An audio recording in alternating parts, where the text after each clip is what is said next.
Pablo Neruda is the pen name of Natalie Ricardo Basualto. Pablo Neruda pen name है Natalie Ricardo Basualto का, who was born in the town of Parral in chilli, जिनका जन्म हुआ chilli के Parral कस्बे में। Neruda's poem are full of easily understood images. Neruda की कविता आसानी से समझ में आने वाली इमेजेस से भरी हुई है, which make them no less beautiful, जो उन्हें कम सुंदर नहीं बनाती हैं। He won the Nobel Prize for Literature in the year of 1971. 1971 में उन्होंने साहित्य के लिए नोबेल पुरस्कार जीता। In this poem, इस कविता में Neruda talks about the necessity of quiet introspection की बात करते हैं, creating a feeling of mutual understanding की बात करते हैं अमंग द ह्यूमन बींग्स के अंदर म्यूचुअल अंडरस्टैंडिंग होनी चाहिए और इंट्रोस्पेक्शन होना चाहिए। The crux of this poem, which was originally composed in Spanish, जिसे ओरिजिनली स्पेनिश में कंपोज किया गया है, वो सेंटर्ड है इंट्रोस्पेक्शन पे और रेट्रोस्पेक्शन पे। For us to be at peace with ourselves, कि हम एक दूसरे के साथ शांति से रहें। द पोइट बिलीव्स, कवि यकीन करता है, that some soul searching is required. और आगे है, the poem keeping quiet is in essence anti war poetry है। सार के रूप में बात करें, the poet is worried about violence, काफ़ी ज़्यादा वरीड होता है वायलेंस को लेकर, एनिमल ब्रूटेलिटी को लेकर, and the fate of manual labourers को लेकर।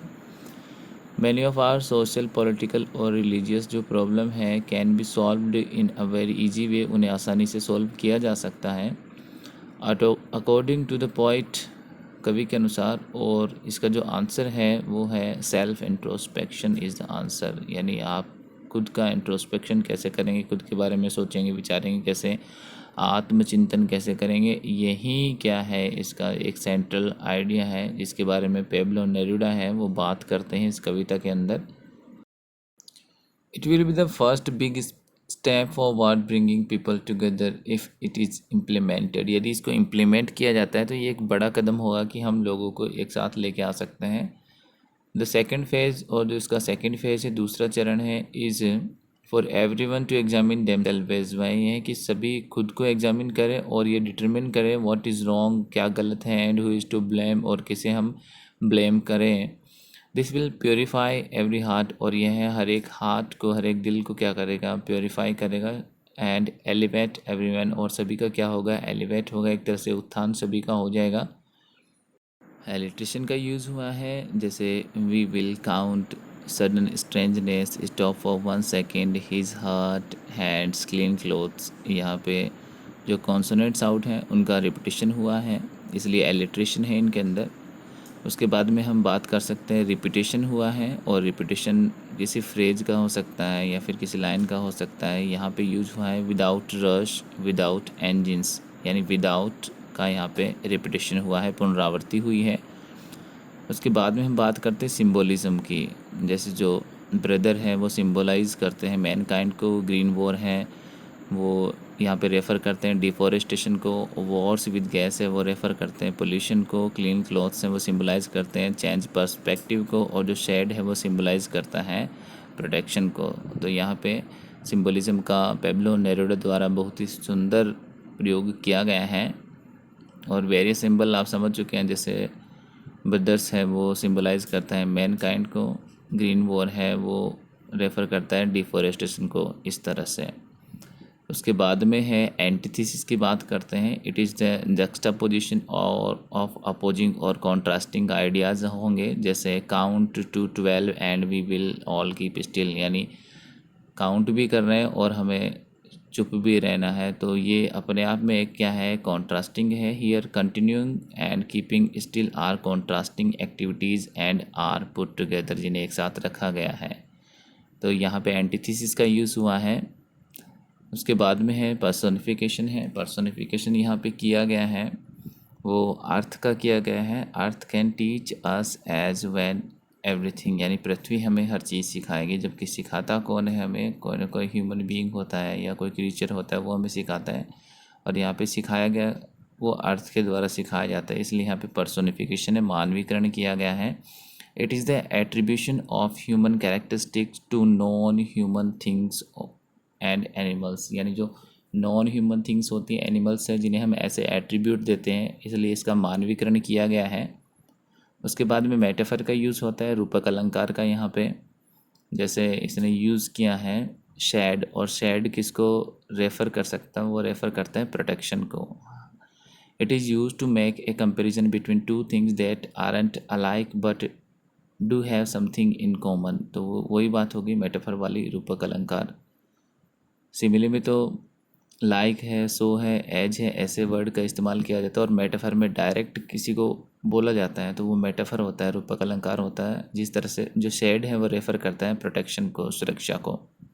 उसके बाद में है एंजेबमेंट है, ये होता है, पहले भी हमने पोएम में डिस्कस किया है कि कंटिन्यूएशन होता है वो एक सेंटेंस का टू द नेक्स्ट लाइन या नेक्स्ट स्टेंजा तक चलता है। और यहाँ पे now we will count to 12 है, ये लाइन कंटिन्यू रहती है आगे तक। And we will all keep still, तो यहाँ पे एंजेबमेंट का यूज़ हुआ है। In the poem many sentences continue to multiple lines, उसे एंजेबमेंट कहा जाता है। First question, what will counting up to 12 and keeping still help us achieve. तो देखिए counting up to 12 takes very short time, 12 तक गिनने में बहुत ही कम समय लगता है। कीपिंग स्टिल, और जो हम चुप रहेंगे, शांत रहेंगे, for this brief interval of time, यानी थोड़े समय के लिए। गिव अस ए मोमेंट्री पोज, वो हमें एक मोमेंट्री पोज देता है टू इंट्रोस्पेक्ट, ताकि हम इंट्रोस्पेक्ट कर सकें एंड रिव्यू कर सकें द कोर्स ऑफ एक्शन को।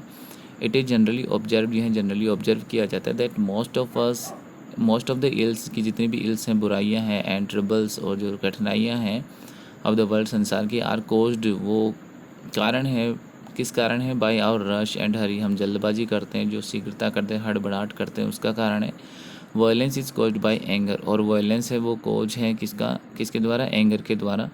कीपिंग क्वाइट, चुप रहना, एंड स्टिल, और शांत रहना, विल गिव अस, वो हमें देता है necessary respite and ensure peace, वो निश्चित रूप से हमें क्या देता है, सुकून देता है, शांति देता है। तो 12 तक गिनने से हमें जो प्राप्त होगा, शांत रहने से जो प्राप्त होगा, वो यही होगा कि हम खुद को इंट्रोस्पेक्ट कर सकते हैं, खुद के बारे में सोच विचार कर सकते हैं कि हमने क्या करना चाहिए, और जो कठिनाइयाँ हैं, जो समस्याएं हैं, उनको हम कैसे सॉल्व कर सकते हैं शांत रहकर। तो काफ़ी कुछ सीखने को मिलता है इस पोइम से। उसके बाद में नेक्स्ट क्वेश्चन है, do you think the poet advocates total inactivity और एंड डेथ, क्या वो एडवोकेट करते हैं टोटल इनएक्टिविटी को या डेथ को। तो नो, ही डजेंट एडवोकेट, वो एडवोकेट नहीं करते, वो पक्ष नहीं लेते टोटल इनएक्टिविटी या फिर डेथ का। He makes it quite clear, वो बहुत क्लियर करते हैं कि जो स्टिलनेस है शुड नॉट बी कन्फ्यूज्ड, वो आपको कन्फ्यूज नहीं करनी चाहिए विद टोटल इनएक्टिविटी से, और इक्वेटेड टू इट, या हम इसके समकक्ष इसको रखें। टोटल इनएक्टिविटी ब्रिंग्स डेथ, यानी संपूर्ण निष्क्रियता मृत्यु लाती है। But Neruda has no truck with death, लेकिन उनका मृत्यु से कोई लेना देना नहीं है। हिज स्टिलनेस मीन्स, और स्टिलनेस से उनका मतलब है होल्टिंग ऑफ हार्मफुल, यानी हार्मफुल से अपने आप को कैसे होल्ड किया जाए, रोका जाए, एंड हॉस्टाइल ह्यूमन एक्टिविटीज़, और हम कैसे हॉस्टाइल हो ह्यूमन एक्टिविटी को लेकर। तो बिल्कुल भी वो एडवोकेट नहीं है, यानी पक्षधर नहीं है किसके, टोटल इनएक्टिविटी के और डेथ के।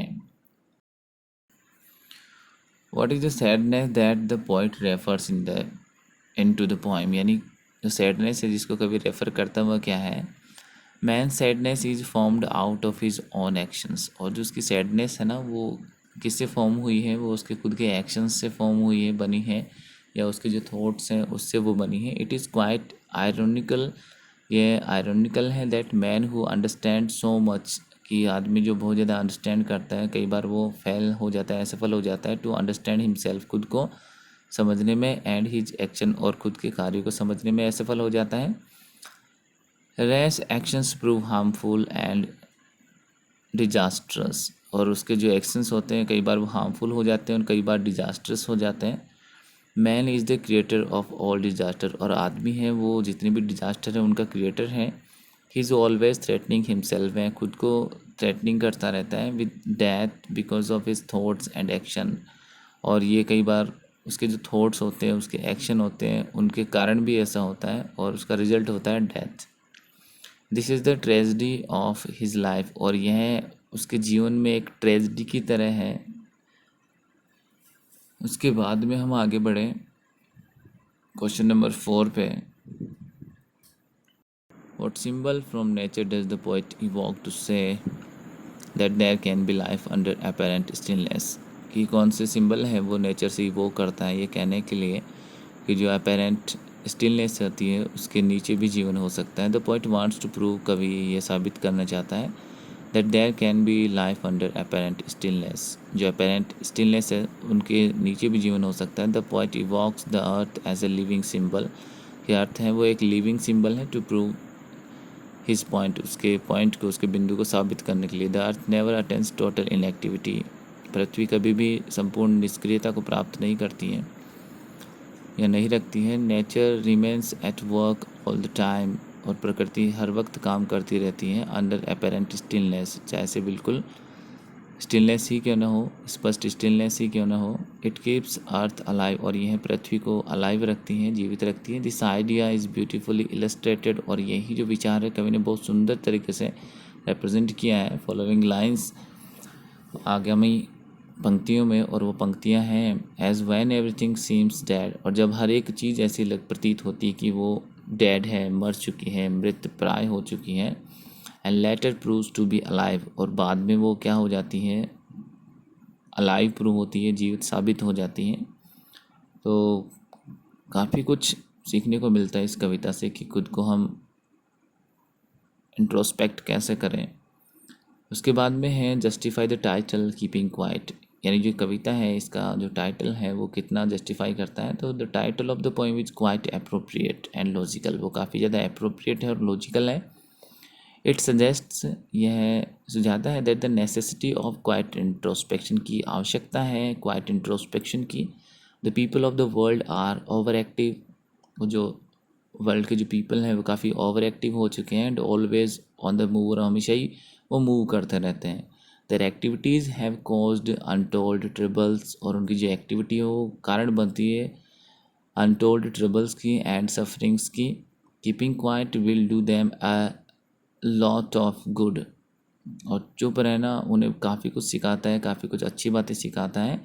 It will save them from many harmful and violent activities से या हार्मफुल एक्टिविटीज़ से उनको सेव करता है। मोरेवर, इससे भी ज़्यादा it will help in reflecting our the fate of man and help in creating a feeling of mutual understanding among human beings. जैसा कि पेब्लो नेरुदा बात भी करते हैं कि जो आपसी समझ है उसको क्रिएट करना है ताकि जो मनुष्य का फेट है उसको रिफ्लेक्ट किया जा सके सही तरीके से।